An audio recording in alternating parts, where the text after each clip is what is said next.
In about 10 minutes, the Adair family and their attorney, Ben Crump, are expected to hold a news conference after their loved one was killed in the Wyandotte County Detention Center. Charles Adair died in July during a struggle with jail employees. Make it make sense to me.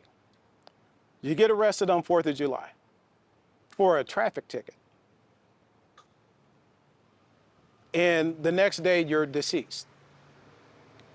Make that make sense to me. Make that make sense to our family. It doesn't, something just doesn't smell right. The Department of Justice has been warning law enforcement agencies about the dangers of using prone restraint and deadly force for the past 30 years now. I'm Rachel Henderson, and I spoke with an expert about how this applies to the Charles Adair case. It just doesn't resonate with us. Charles was not a violent person. Those who knew Charles Adair best feel like they know the least about his death. Something just doesn't smell right. It's why his death in the Wyandotte County Detention Center was such a shock to his family. According to the coroner's report, Adair was involved in an altercation with jail guards on July 5th.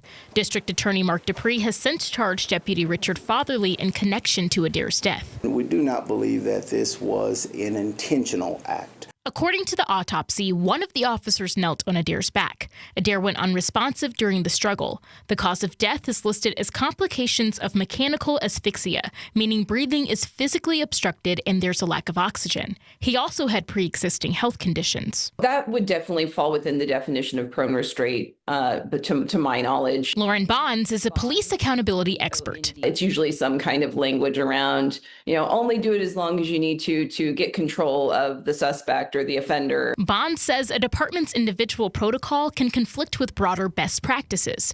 The Department of Justice issued a bulletin 3 decades ago, adding that restraining someone on their stomach should be avoided if possible. The bulletin noted that prone restraint interferes with the subject's ability to breathe.